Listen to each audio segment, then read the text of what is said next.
Welcome back to A Fork in Time, the Alternative Podcast.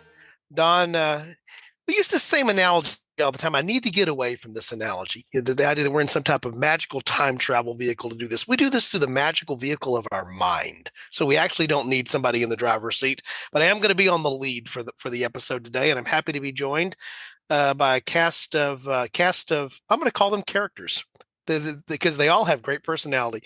That would be our Chris Capola, Eric Rush, and Dylan Holzheimer. Dylan, I'm going to let you go first because you were the first one on pre-recording. How are you this evening as we record, Dylan?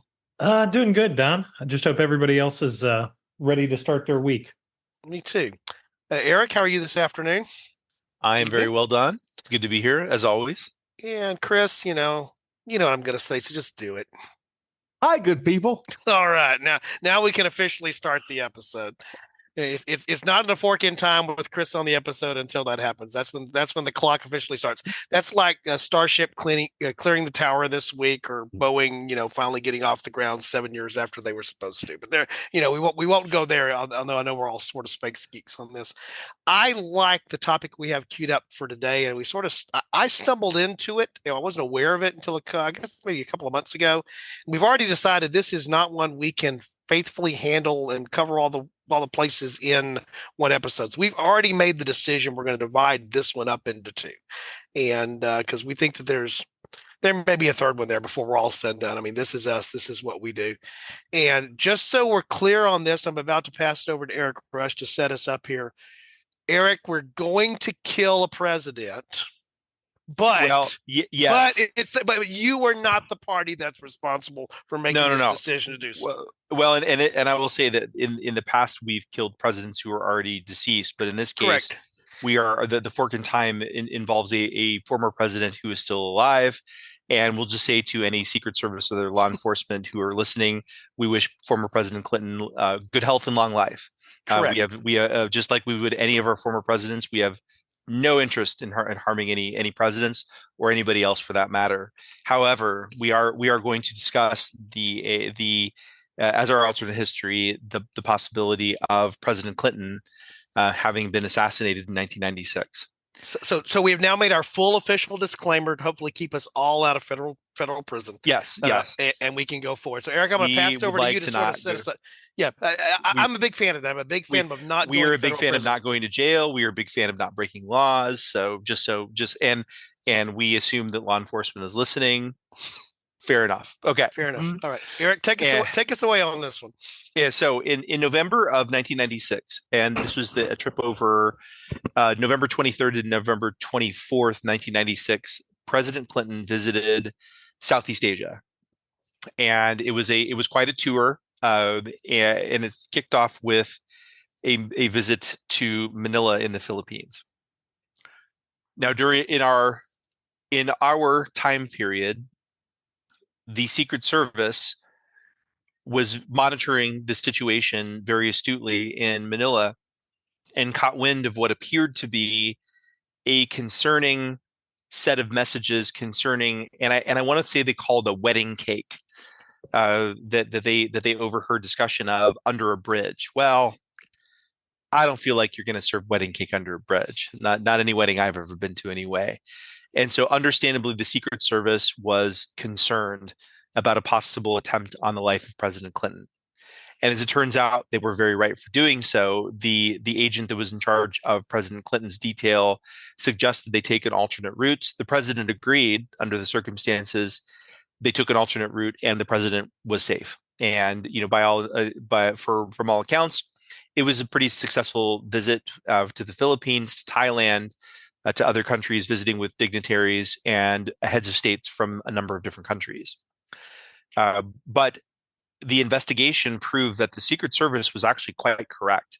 There was the communication was concerning an explosive device that was placed under a bridge that the president was due to cross and could have been detonated. And if that were to be done, it would have not been good. So this is a plausible avenue for assassination of the president, because it would have been very likely that the president and anybody who was with him may not have survived. And so that was a good a good uncovering and a good law enforcement for the Secret Service, so they're keeping the president safe. But this also gives us a potential fork for our discussion for the rest of the 45 minutes or whatever. And this is a what if it would have succeeded? Because it sounds to me, and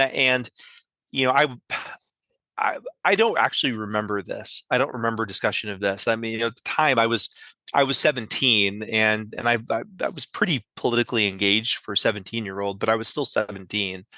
And I don't remember discussion of this at all. I don't remember discussion of this until much later on. I don't know, Yeah, Don. to the best of my knowledge, Eric, from what I read, it was not actually public knowledge until the first book published in 2010, I think, Yeah, and then subsequent to that. So this is one of those things. This is one of the things that we didn't know about then. We didn't know about for a long while because of all the reasons. For example, revealing what we had for intelligence capabilities is part of the reason why you don't know, because that's how we found out, and you don't want people to know what we know. right. And I learned about this from a BBC documentary, probably about the same time period. So And there was one fact that was left off. Who baked this wedding cake?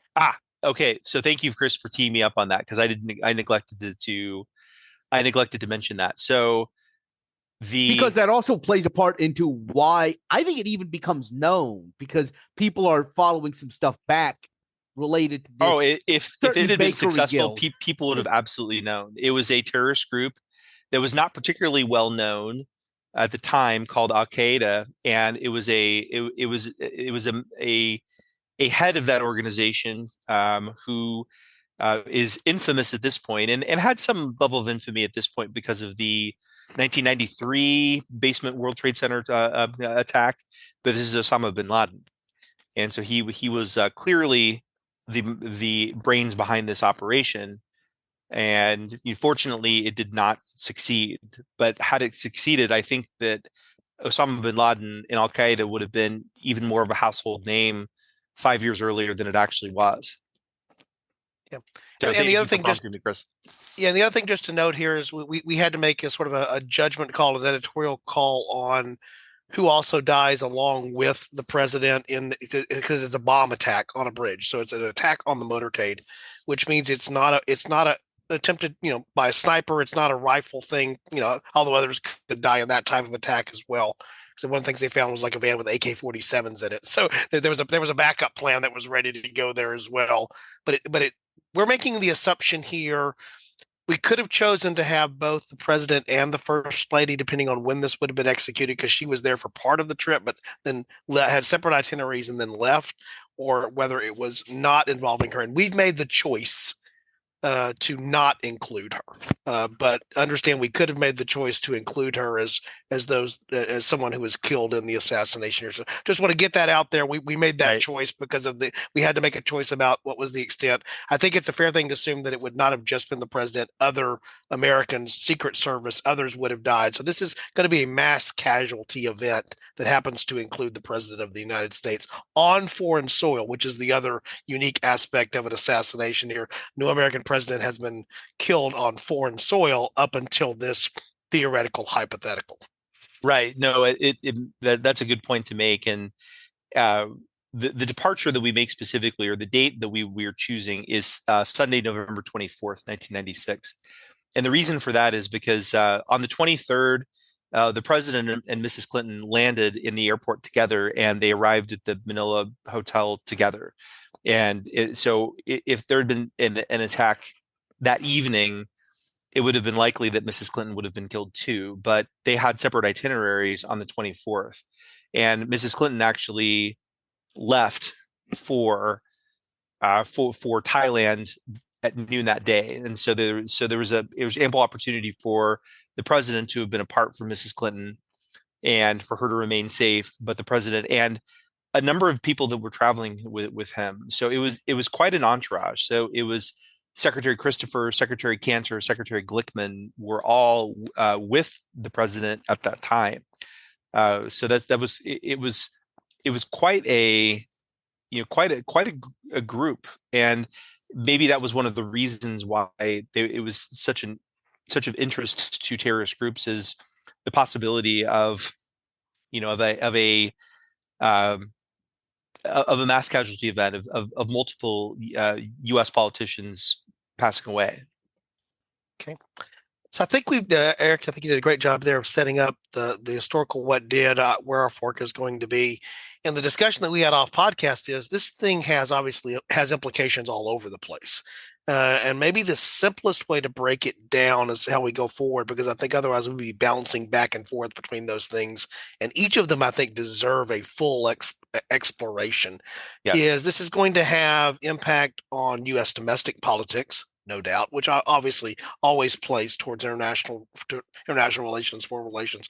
But certainly the fact that Al Qaeda is involved, the fact that it happens on foreign soil, the timing of all of this has an implication on differences in this alternate timeline versus the real timeline as well on an international perspective. So I think the way we're going to try to attack this is we're going to hit the domestic part today in this episode, but expect us to come back around really soon because we're fascinated by this topic with the international part. But I think it's easier also to deal with the international once we've made some decisions about what we think happens with the domestic, which is the other reason I think this sequence makes some sense. And the immediate thing that jumped out at me that I had to do some research on, and we happen to have Dylan Holzheimer, who is of counsel for A Fork in Time here, joining us on this, is the timing of this is interesting for a couple of reasons. It is after the 1996 general election. So Clinton and Vice President Gore have won re-election in the general election by a pretty healthy margin, as I recall that election. I didn't look up the actual electoral vote, but that would have been over, I guess that would have been over Bob Dole, right? Yep. It was President Clinton received 379 electoral votes. Yeah. So an overwhelming, but even though it's clear that he won the election, I don't think anybody, this is back when we actually used to believe that elections were the outcome that they were, but we won't even go down that path today, is what had yet to happen was the Electoral College had not convened to cast their votes, nor had there been the declaration following that process of the certification of their vote. So technically, Bill Clinton is president of the United States because he was elected in 1992 and took office in 1993. He has won the general election, but he is not yet designated as the president-elect, because that happens once you actually have the real vote, which is the Electoral College vote, and that has yet to come by the time we get to late November. Which, Don, I actually looked up the date for 1996, and it would have happened on December 17th. Okay. So we are almost a month away from that meeting. So this has never happened in American politics. We've had presidents die very shortly after their inaugurations, and the 22nd Amendment even has provisions for what happens should the president-elect die before assuming the office. That's actually covered in the 22nd Amendment. But again, Bill Clinton has won the election, but he is not the president-elect. Just if that makes sense, not going to belabor the point, but that's why this is interesting. And so we're in a little bit of uncharted territory here. Does anybody want to speak to what we understand the process is probably going to be or should be? In other words, since this is not prescribed and this is actually a party matter as much as it is a U.S. federal election matter at this point, how does it work? Well, the immediate part of this is the easiest part. So upon the death of the president, the vice president is sworn in, right, as president. And so President Johnson's experience after President Kennedy was assassinated makes that very clear what happens. Right. So Vice President Gore would have been immediately sworn in as president. But that's where the easy stuff ends. And so we do have a President Gore who is serving out the remainder of the term, which at this point is somewhat less than 60 days. And the real interesting part happens is who wins the election. So what is the nature of the election? And that relies on the Electoral College. So for our colleagues outside of the United States who say, well, gosh, electoral colleges, that seems ludicrous. And as Americans, we might respond, yeah, but it's what we got. Yeah. Let's not even talk about our system of measurements. Oh yeah, Yeah. yeah, Yeah. no. It's I mean, and we even measure our electoral votes in like hogsheads per acre or something like that. It's not Right. even like single votes. So we Yeah. have we have a lot of different measurements for a lot of different things. So it seems as though that we kind of in some ways default back to a parliamentary system where there's an understanding that a certain party won as opposed to just a certain person who won. And so it would essentially be the 379 electors for the Democratic Party would have to decide. Yeah. And as I understand it, Dylan, maybe you can shed some light on this. I think we've talked about it before. The way that electors, because we talk about unfaithful electors, we have those occasionally, those that just go in and they were supposed to have voted for, they were, because what you really vote for here in the United States is a slate of electors in your state that you presume are going to vote for the candidate that is the proxy that you think you're voting for there. But my understanding, and so I need somebody to correct me if I'm wrong, is that the actual way that sort of works and gets certified is a state thing sort of within a federal framework. Is that a fair way to describe it? Do I have that generally right? Especially because certain state, even within the United States, we have this weird thing called federalism. Most states are winner take all, but not all of them. Some Right. Not all states of them. decide to do their own. I believe it's Maine and Nebraska. Nebraska does it, yeah. Yeah. Mhm. That the overall winner gets the 2 electoral votes based on their senators.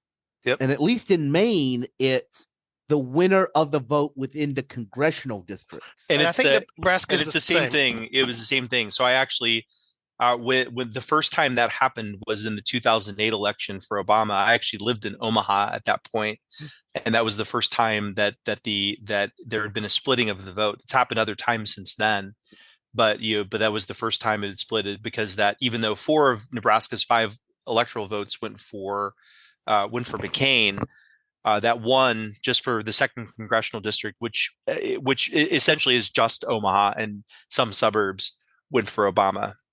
Yeah. But in this case, that doesn't even matter because Bob Dole won the entire state of Nebraska and got all 5 Oh yeah, votes. yeah. He won the entire, like, just in terms of the electoral math. Like it was not a this was not a challenging election. Like this is not a challenging election.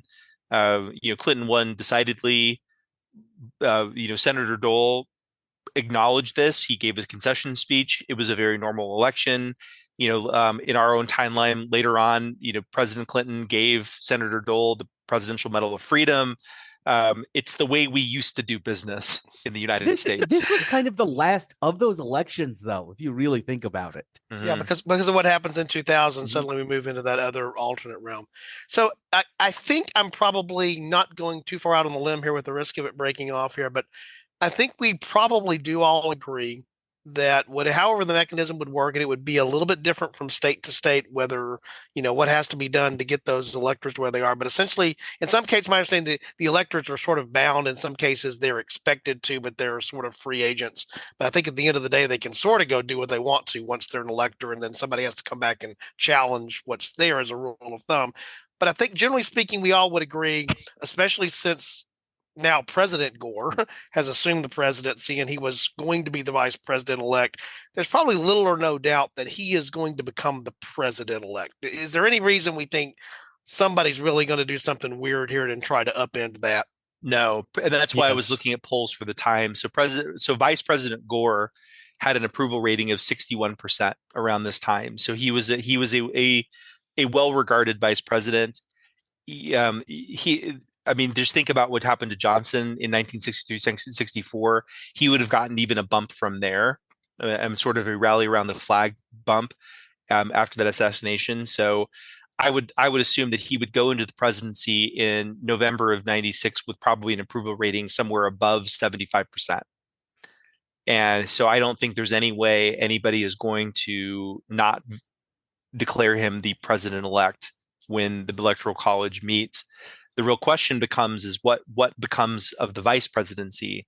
Will there be somebody different immediately that will be appointed as the vice president-elect in the Electoral College meeting on December 17th, or would they wait until President Gore was inaugurated for a second term, and then he would nominate another person for the vice presidency, as has been done. Or to So- Help us, Dylan. Help us, Yeah. Obi-Wan. Yeah. Help us. So there's a small possibility that's buried in the Constitution that we haven't addressed, and that is that currently, as of the time of this assassination, there is no president or vice president elect. Right. They've been voted for, but they haven't been determined. There actually is a specific constitutional provision on this. And if you guys thought this was going to stay on the rails, this is where I unfortunately prove you wrong. So basically, and I also want us to keep in mind, so who are the leaders of the 105th United States Congress that is about to they just finished up 104, they're going into 105 but basically it's the same So thing. you have Speaker who will Gingrich. be inaugurated. Yes, and everybody's favorite filibuster man, Strom Thurmond. Oh, and, yeah. and just so we're all clear, these people will be in the Congress that is elected in November takes office before the president. On So the January people 3rd. that were Yep. elected. Oh, we're not even necessarily dealing with the congressmen who are going to be elected. We're dealing with the Okay. congressmen who are in at the time. from the 94 Yeah, Republican yeah. Revolution. Yes, Right. Because the constitutional provision, and this is the 20th Amendment, Section 3, it says, if at the time fixed for the beginning of the term of president, the president-elect shall have died, the VP becomes president. Okay, that's easy peasy. Problem is, we have no president-elect. So we also don't have a vice president-elect, which means, strictly speaking, that there is no one who can become president. Except that who determines who is the president elect? And that's where we're going. The next sentence says, if a president shall not have been chosen before the time fixed for the beginning of his term, which strictly speaking, constitutionally is the situation Is the we situation. are in, Yeah. then the vice president-elect shall act as a president until a president shall have qualified. So we still technically don't have a vice president-elect, at least for the next month or so. So we have a fork in the road where either we assume Gore becomes the vice president-elect just for the sake of convenience, or the other half of the sentence says that Congress gets to decide who becomes president, or basically who acts as president, until they decide to pass a law that says how they're going to figure out who the next normal elected president is going to be. So on the first path there, Dylan, if I can repeat it back, that normally means I sort of understood if I get it right, is that one scenario might be that no one is designated president-elect. Gore is designated, actually Clinton may be designated president-elect, he just can't choose the office, but Gore is designated vice president-elect, and then as a result of that, on January the 20th, becomes, in like this split second after it would have been the Clinton presidency, it immediately falls to Gore as the vice president-elect. I would argue Yeah. that regardless of the feelings on the matter, Bill Clinton is no longer constitutionally eligible to become president because he's dead. I agree. He's dead. So that's an exclusion. Yeah. Right. So that's probably, and if we're going to talk about a post-assassination, public opinion bump, that's probably where this is going to go, just because that is the cleanest way to deal with this whole thing. But strictly speaking, there is about a month worth of time where a Republican majority Congress has the constitutional and authority and legal ability to create rules for who gets to be president and under what conditions in a new election, potentially, if they decide they want to rehold it. I think that's a non-starter because they just got demolished in a general election, and you now have a very popular President Gore, and again 75-80% approval rating, and you have Republicans who say, well, we want another election. I don't think that's going to fly. Also, let's just put this out there. Like, Bob Dole is a war hero. He is very much not of this like newer Republican, very tribal. You know what I mean? He will not be the standard bearer for that. No. Yeah. And he would have not wanted to, because he respected the will of the people. Right. Because he, again, Bob Dole was an honorable man. And I think he would have come out against any sort of games being played. Again, he was a loyal Republican. he was an intellectual conservative, no question there. But he was also an American patriot, and he respected the will of the people. There is no way that Bob Dole would have looked at this and said, "Yeah, we can play games here." He would have said, "Al Gore is the president. He is the president elect. If we want to, we have very clear processes that we've always done these things, and we're going to do them." I could see Gingrich playing games with this. Strom Thurmond was 93 years old at this point, or who knows? I mean, who knows what he's going to do? But I do not see Bob Dole playing fast and loose with this at all. I think he would have been very much very much down the middle in terms of the constitutional aspects of this. Yeah, but I think the fact that we can easily see Gingrich potentially making noises about it is kind of why I brought it up. I don't think. Honestly, I'm kind of amazed that the Constitution even has it in there, to be quite honest, in such a weird situation. So I don't think that that's the likely scenario, but I do think that. I think it's likely. I don't think it matters, at least not to the election. But I do see Gingrich making these sort of waves, and the reason I think that is because he did that within a year during that government shutdown. Government shutdown, which will remain infamous in Clinton's legacy because he had too much time on his hands. But and no official staff to deliver him pizza, which became the problem. Well, yeah, right. And the point, so we know that Gingrich was very willing to play fast and loose with some of the rules. Now, this is a little more kind of constitutionally existential, but we know he was willing to do that, and it came back to bite him. It came back to bite Gingrich when that happened, and specifically in the '98 election. So I think he absolutely would have tried to do something in 1996 for this. I think he would have been unsuccessful, and I think that could have cost the Republicans a bit more even in the 1998 elections. To kind of get back to what you were saying, Dylan, though, I have a question. All of this is predicated upon a president not being selected, correct? Correct, which at the time he hasn't, because the Electoral College hasn't met. Yeah, and I see where you're going. The Electoral College is going to vote for a dead man. No. Yes. Clinton has died. The electorate, at least the states that are bound to vote, right? Because that's the dilemma. Is some states you have no choice but to do that, right? And that's where you get into the potential problem of you don't have a majority of the electoral college if you all don't get into line about how you're going to do that there. Well, then in such a way that you can have an then issue. It's clear. Then it's clearer because then you now have bound electors that are voting for President Clinton, who is now no longer constitutionally eligible by being dead.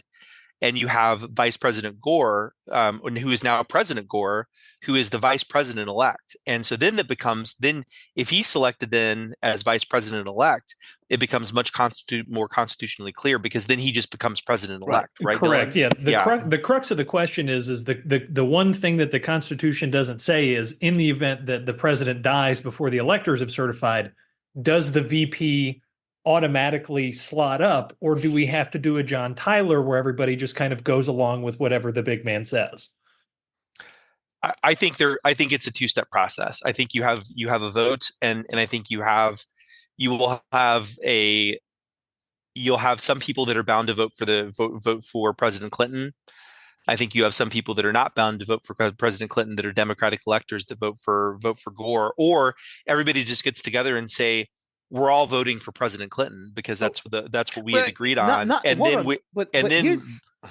but then Gore becomes Vice President elect. But here's my question though: we keep talking about bound electors. These states have passed state laws saying you have to vote for the person that you're selected to vote for, right? In some cases, yes, but my understanding is in some cases, no. That is to some degree a state by state thing, as I understand it. Right. But my point is this: we are stuck on this idea that they won't break the law. They won't break these state laws. Well, stop these governors from. This is 19. This is a political climate that is much different. So I think sure. I think that's one potential interesting fork of this is, Yeah. do we start seeing this sort of Because by the way, development a little earlier because of Newt Gingrich making waves in this? Or the other thing is this: how many of these states allow for governors to call their state legislature into an emergency session that would allow them to basically free up these electors to do certain things? So your scenario there, Chris, is a scenario where Clinton clearly won the electoral votes for a state, but there's a Republican legislature, there's a Republican governor. In other words, the Republican apparatus in that state tries to undo that state's scenario. No, But no. but I don't see them at this point. I don't see that happening. Yeah, I think no. I think you By the would way- have Bob Dole withdraw from the race just to sort of Yeah. No, just so I'm clear, that is not what I'm suggesting. What I'm Okay. suggesting is, for example, California, New York, Pennsylvania, Democratic states that do have this law and do have Democrat and I think, by the way, there might be, even if there is a divided government in these situations, I think for this situation, because of what we're talking about, because we haven't really gone down some of these really weird rabbit holes, I think some of these states, when this becomes known that, hey, like there's all of these problems with this, some of these states call their legislature into emergency session and allow for people to vote for, basically add a provision to their bound elector statute that says if the person cannot serve as president, is dead or whatever, that you were elected pledged to, you are therefore no longer bound to vote for them. And that frees up all of these bound electors, and that can get around a lot of these problems, especially given that the man won with 379 votes. Man, we don't need to change. We don't need a lot. We're not counting hanging chads in Florida. Yeah. At this point, it was a pretty clear victory. I mean, this was the last time. Like Clinton won Missouri. Yeah. So it was not a close election. But we didn't look up how many like bound electors there were. But No. I think if there's honestly like that kind of chance out there, and it just makes sense to call the state legislature, change the law, you probably don't even need that many states to change their law to allow for this. So you have an Al Gore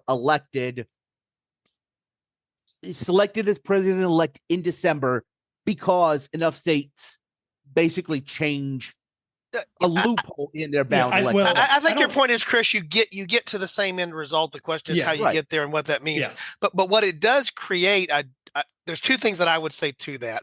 Again, I find it hard to believe for the second reason I'm going to say here, that it's in the best interest of the Democratic Party to work with the apparatus as it exists to try to figure out how to do this in a way so that they don't undo the fact that they've got a mandate election and they just have this sad circumstance. But then the other thing is, the other reason I believe there's less chance of some of the, again, part of it is we're in 1996 and we're not in 2016 in terms of the political climate. But the other reason is, theoretically, because of what's happened here, the U.S. may be about to go on a war footing. We will get to that in a previous episode, in a future episode.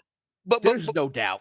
Yeah, but where it ties back to this, and we talk about breaking this domestic versus international, because I think that is going to happen for the reasons it's going to happen and what it means. But it also means that there's, Eric alluded to this, the bump that comes, the polling bump, the sort of the approval rating, the consolidation, America has been attacked. Yeah, that wasn't the person I voted for back in early November, but you don't go killing my president over in you don't go killing the president of the United States over in the Philippines, even if he's not the one that I voted for, kind of thing. Like I was saying, I don't even think this is a Republican Democratic controlled state legislature issue. I think they can call the emergency sessions and can rectify this so that this is not an issue. Yeah, but where I do think you're about to see back then, again, both sides still had this sense of, by the way, what I just said did not say, you can vote for Bill Clinton, did not say you can vote for anybody else. It just makes sense. It's a neutral thing. This is back when people still respected the filibuster, when there was still kind of an issue about not impeaching everybody you lost an election to. I mean, we're about to change that pretty hard soon, but it's still the issue of, hey, listen, this understanding of if we do it, it can be done to us. Yeah. And it matters. If for no But other reason than yeah. enlightened self-interest, I'm not going to do this because it can turn around and backfire on me. But where I do think, and this is, I think, the interesting place to go is you are going to see some political scrambling happen here. Oh, yeah. Not in the sense of this election. You're about to see political scrambling because there's an open spot, and there's a uniquely open spot called the vice presidency of the United States. And it's quick, it's unexpected that this has happened, and there's some people that maybe want to be the vice president, not because they want to be the vice president, but because they know that that's the springboard towards being the president someday. So do we have a list of, we do have a list. I know I generated one and said it, but very long list of people. Yeah. And it's an interesting list. But by the way, I occasionally do this now. You know, we do most of our own thinking here, but I sometimes have fun sending AI to go and say the what if, see what AI does for its what if. And ChatGPT returned about 12 candidates for me really quick. Several of them I had already thought of. Some of them I had sort of forgotten about, to be honest, because they were more obscure and enough time has passed. But I'm going to throw out to the panel here, assuming that we're going to have, you know, the ascendancy, however the mechanics work that we just went through. By the way, I enjoyed going through that because it's an interesting thing to think about, you know, the hypotheticals of when you write a law, think about all the possible things that could happen and make sure you've covered all the loopholes, right? Especially in our goofy system. But then the other part of that is, who do we think is likely to step up here and for various reasons fill that hole? Anybody have a potential nominee for the new vice president they want to throw out? I honestly, Chris has some ideas. Yeah, and most of you, you know, you guys are probably going to groan when I even suggest this person, but I mean, the last time we had an open vice presidency, it was the speaker, maybe not the speaker, but the leader of the president's party in the House that got the promotion, and so I think the natural person is Dick Gephardt. Yeah, who would also run for the office. I think if you're, it's one of those things. If you're playing this out 100 different times, I think Dick Gephardt's going to get that more often than anybody else does. Mm-hmm. So I think he is a very safe choice. He is for, you know, he's from Missouri. He's a, you know, kind of a bellwether state at that point, not so much anymore. A lot of legislative experience, a lot of legislative savvy. Would be he's a congressman. It will be a little bit different serving as president of the Senate, but he's a very savvy person. So I think that's a real possibility. Mm-hmm. I like that idea. Okay, and I agree with you, Eric. If you run the scenario out some number of times, more than a majority, a substantial more than a majority, a super majority of the time, I think that's the way it would play itself out. If you could, you know, run 100 simulations of this alternate timeline, you know, changing the variables a little bit there, sort of an ensemble approach to history. Just realized what I did there with like hurricane models. The ensemble approach to alternate history, you know, sort of produces that. But I think Eric and I, you and I both thought of another potential, which is part of the reason we decided to do the fork the way that we did. There might be some sentiment here for various reasons. First of all, let Gephardt stay because the goal of the Democrats is to regain the House, and you're having somebody strong there. And so there might be some sentiment, sentimental and otherwise, that might suddenly suggest, well, you know, there's the first lady. Yeah. Well, we thought about the idea of having Mrs. Clinton be the, you know, and I should refer to her as Secretary Clinton. Because, you know, she had her own political career, you know, and so we would say, well, gosh, that seems odd for this first lady to suddenly go to be vice president, and perhaps it is a bit abrupt, but, you know, keep in mind that she ran successfully for Senate in New York only 4 years after this, right? And so and defeated, and this was not a fait accompli against what I recall was a fairly popular congressman, Rick Lazio. Mm-hmm.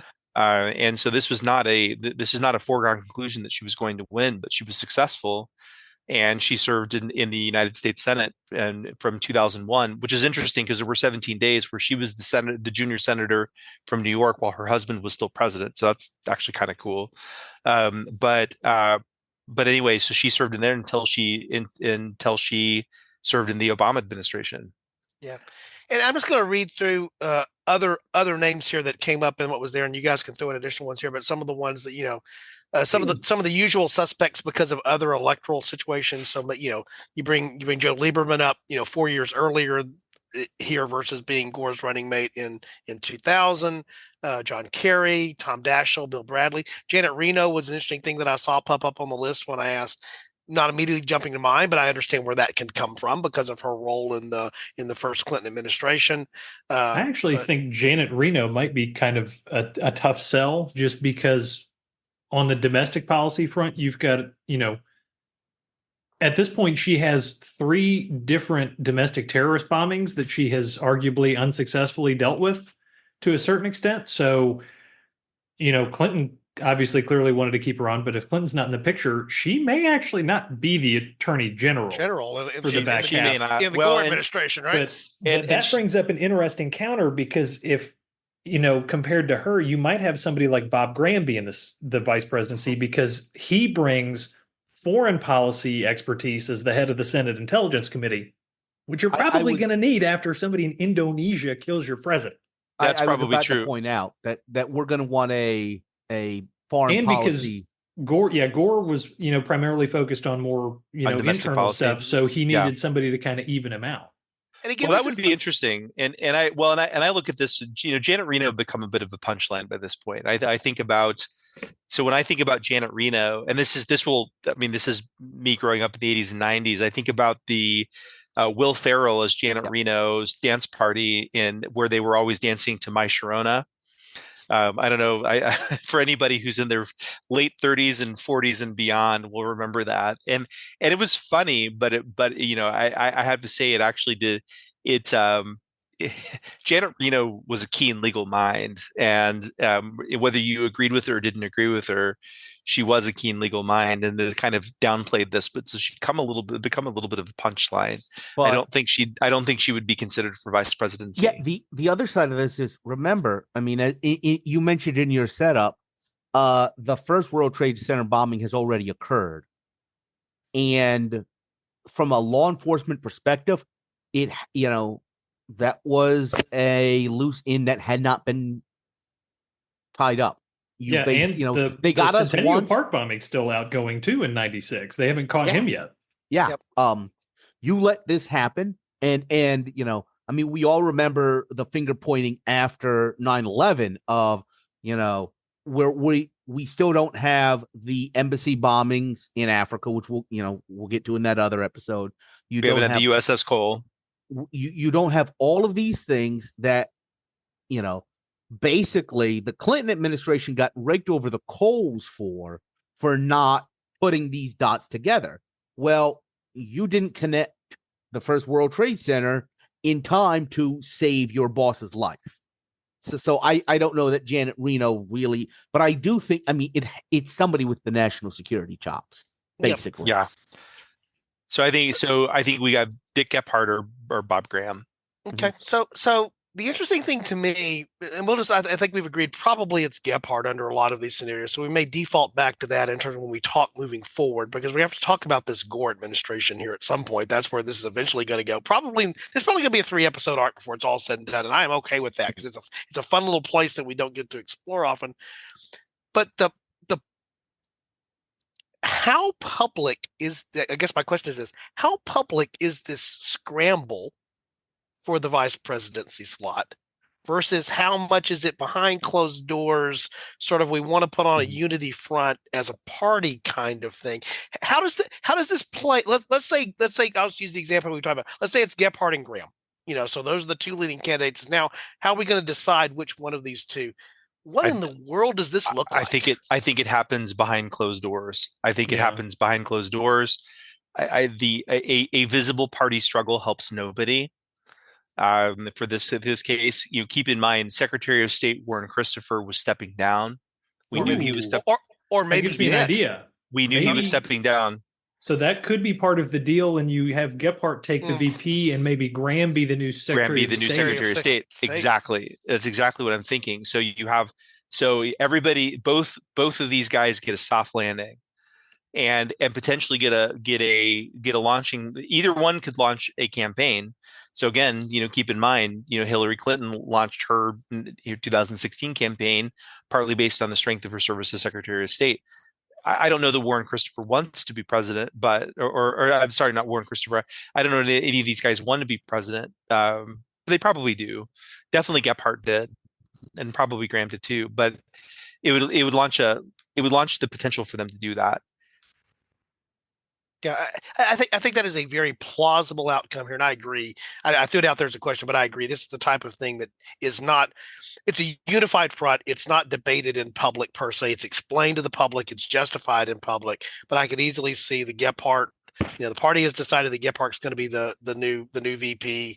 I can easily see the concept where Graham picks up the Secretary of State thing. Some other people are paid off in the positive sense of that, with cabinet posts to sort of go along with everything. Everybody sort of shifts around and moves around and benefits from this by being willing to go along. They trade in their chips for whatever they want to trade in their chips for at that point, to the extent that they have the ability to do this.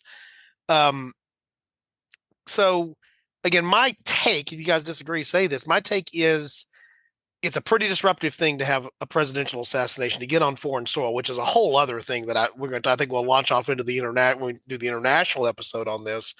But that it is that thing we saw post 9/11 here in the United States, where there's a gather around the flag, and it's less. First of all, it was less red and blue then than it is now. It was allowed to be a little bit more purple then, in a good way, but even more so because the scenario is, we've been attacked. We've got to deal with this. We may be going on a war footing, or at least going on a, reprisal or responding to what's happened here type of thing. And so I think my take is that we get through January and everybody shuffled into their new offices and their new titles probably as relatively smoothly as we can, given the fact that this is an uncertain situation because of what Dylan mentioned. You got to figure out how the details of this work because of the law and because of the politics of it, but it's pretty smooth. Would you guys agree with that? Yeah, Yeah, I think so. I mean, I don't think there's going to be the constitutional crisis people feared. I think there will be a President Gore. We'll see a Vice President Gephardt. New cabinet positions will happen, and the country will run more or less normally. But there will be investigations, and heads will roll. Yeah. In some And, in yeah. And so again, we're probably going to have to break the domestic part into at least two parts, because I know there's a lot more to talk about here, and we're not going to have enough time to do it. So I'm gonna roll out the first part, I guess, what of that, maybe to get us to a nice breaking point, and then set up what we do after that. By the time when we come back, we'll have different members of the team who will also be able probably to chime in, and our listeners will maybe have chimed in by then, that we'll have some additional feedback from listeners on this. But I want to mention the things that we don't have then, because Clinton doesn't endure his second term. For example, um, he's unqualified to hold the office. He doesn't need to be impeached. Mhm. A lot of what comes out as things were known. There was already some of the things that were going on because of the other suits and the other things that are there. But again, you just mentioned this is ahead of the government shutdown, which would happen in the following year. So all the things that we associate with the Clinton presidency that relate to the Lewinsky affair, that come out of that, don't exist. Certainly, there's not the subsequent impeachment for the reasons that are there.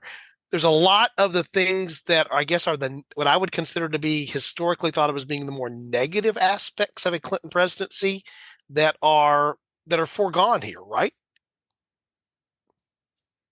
Yeah, I mean, is that a fair summary? I think we would not have Al Gore is not, in my opinion, a very scandal-prone person. I think he would. Mhm. I think he would. It would be. I think he would be a pretty. It'd be a pretty clean presidency. He is. President Clinton was, in his second term in particular, very willing to be pulled to the right a bit out of political expediency. Right. I don't think Gore would have been quite as willing to do that. Not to say that he would have been completely recalcitrant. I don't think he would have been. And so there are certain, I would say, domestic policy things that Clinton had done that would probably not turn out the same. And I think about those things as welfare reform. I don't think would have turned out exactly the same under President Gore as it did under President Clinton. And that is a debatable policy.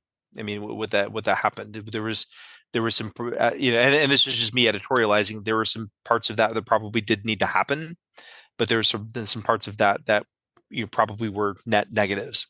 Yeah, and I think the result of, and I agree with everything you just said there, Eric. I think the other part of that is the legacy. And again, he's still alive now. I want to respect the fact that former President Clinton is still alive, but the legacy of the assassinated one-term only President Clinton would be a different legacy than the legacy that we have in the real timeline of the Clinton presidency today, for different reasons as well. Obviously, there's no second term to do some of the things that are viewed as some as positive or negative, but also have some of the scandal and controversy that fell into the second term, which would have just been totally avoided.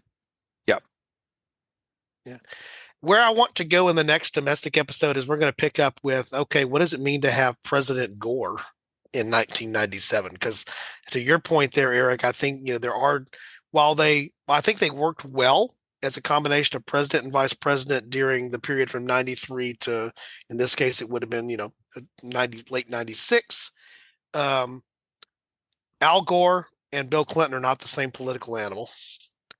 They are not necessarily in lockstep alignment philosophically on things that would be a noticeable difference. Probably maybe the easiest thing to point to here, that's not maybe the most significant thing to point to here, is Clinton in many ways was more of a centrist in a lot of ways. He was a political animal, and so was a centrist. I think we've talked about that a number of times on the show.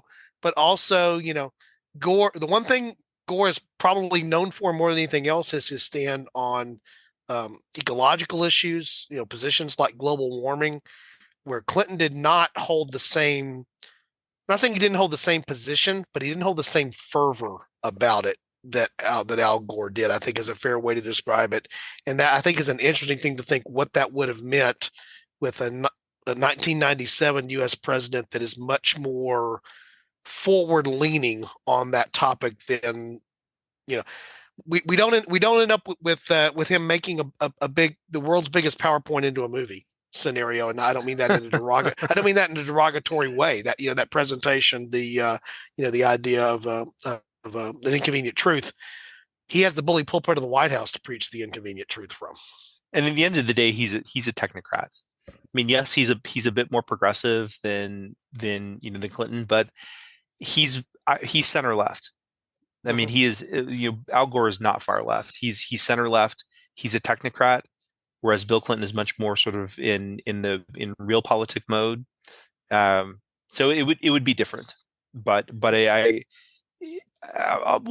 see what the group thinks when we come together, how different it is. So that's our tease for the next part of this particular fork, which I think is an interesting thing, and then we'll circle back around in the third episode. I've just decided here, guys, it's going to have to be 3 for us to do it right. But in that third episode is when we can, so meld over in the international part. So second episode is going to be domestic policy. Third episode is going to be international. Is that the way we're going to do it? Yeah. Although obviously we will drift into, I'm sure, international stuff as we start in the second episode, just because of what's there. We won't have to divide them as much. Did we miss anything big on the first edge of this, guys? Is there a glaring hole that's left that we didn't cover? I think we came up with a plausible outcome. Whether it would have happened, obviously we don't know, but I think we came up with something very plausible. I agree. I've enjoyed this one. Partly I enjoyed it because it was my topic suggestion, so that never hurts.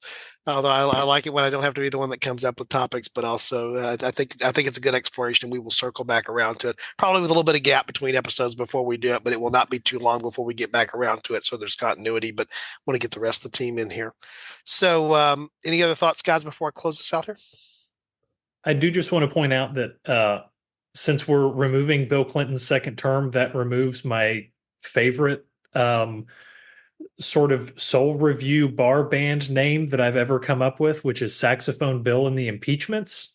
So I'm kind of sad that that's not going to be in this universe, but I'll survive. You can come up with a different name.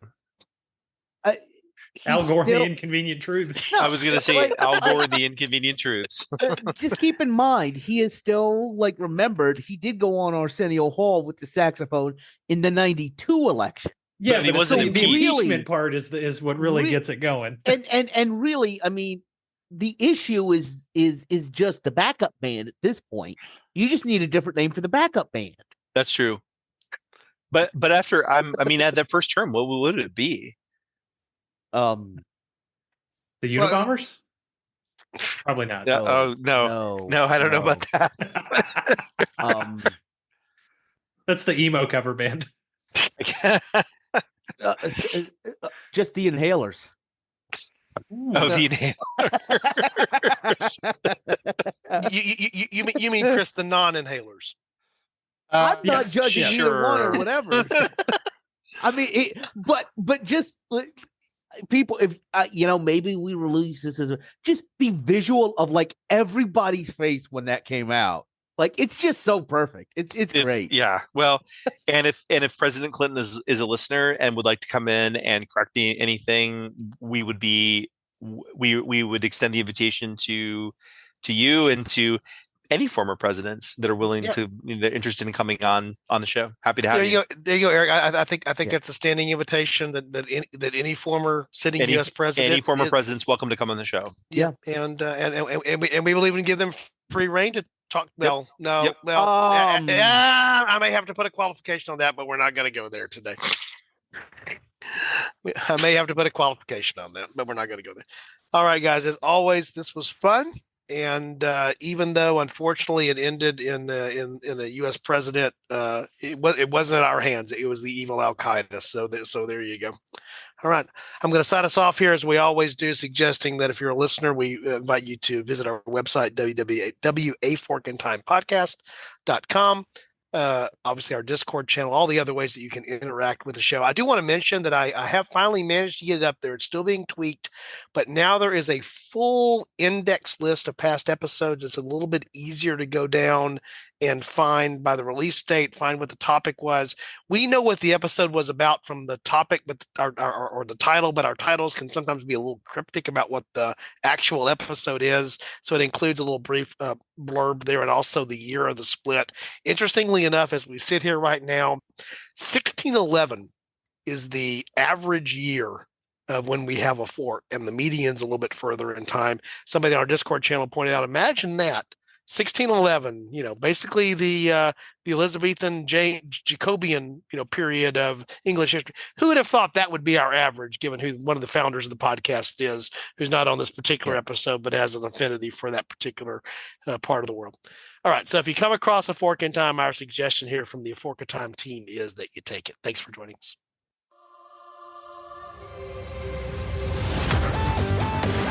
Thanks for listening to A Fork in Time, the alternate history podcast.